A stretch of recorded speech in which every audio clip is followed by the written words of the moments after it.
Let's look at a few more examples of separable equations and how to solve them. So for this one, I have dy dx is equal to y minus 1 over x plus 3, and I also know that y of negative 1 is equal to 0. So our first step was to get all the y stuff on one side and all the x stuff on the other. So I'm going to start by dividing by y minus 1. I can then multiply both sides by dx. So now I have that dy over y minus 1 is equal to dx over x plus 3. Our second step was to then integrate both sides. So I have the integral of 1 over y dy is equal to the integral of 1 over x plus 3 dx. The integral of 1 over y minus 1 is ln of the absolute value of y minus 1. The integral of 1 over x plus 3 dx is ln of the absolute value of x plus 3. And then we need our constant of integration. Technically, we should have a plus c1 on the left and a plus c2 on the right. But when I subtract that c1 over, I just get a single constant on the right-hand side. So it's much more common to just write a single constant of integration for these two integrals. The next thing I'm going to do is use this initial condition. I know that when x is equal to negative 1, y is equal to 0. So I can actually stick that into this equation and figure out what c is. So I have ln of y minus 1. We know that y is 0, so ln of the absolute value of negative 1.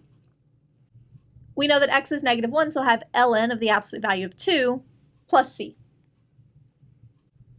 Since ln of 1 is 0, I have 0 is equal to ln of 2 plus c.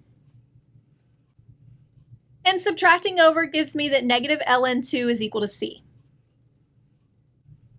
So I have ln of the absolute value of y minus 1 is equal to ln of x plus 3 minus ln of 2. I can use properties of logarithms to get ln of the absolute value of y minus 1 is equal to ln of the absolute value of x plus 3 over 2.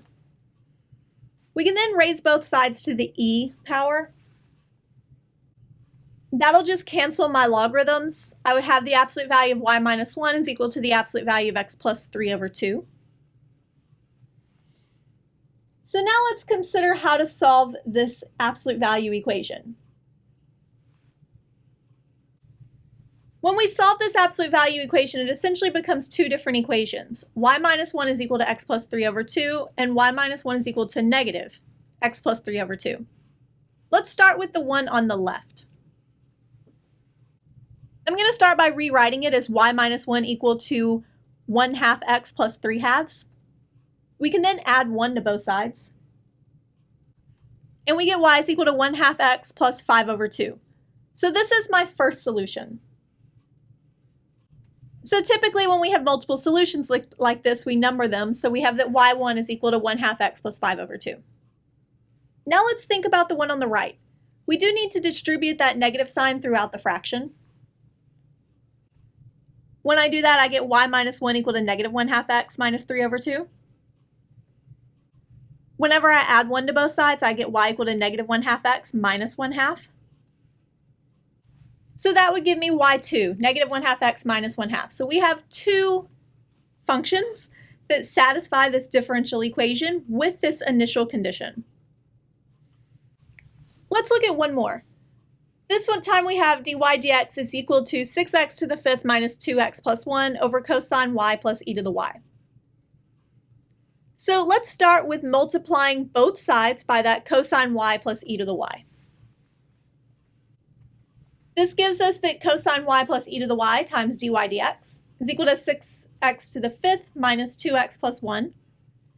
We can then multiply both sides by dx.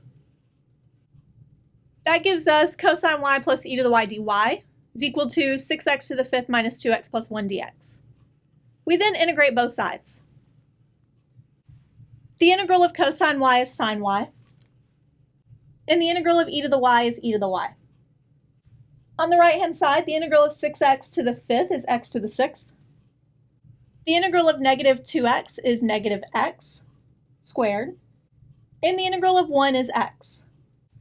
And we make sure to include our constant of integration plus c.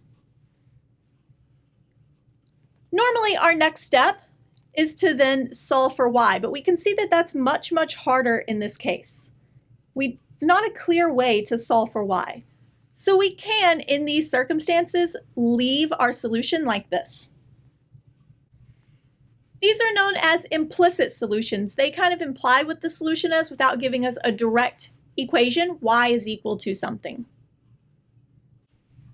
On the other hand, in our previous examples, when I was able to say y is equal to a particular something, those are known as explicit functions.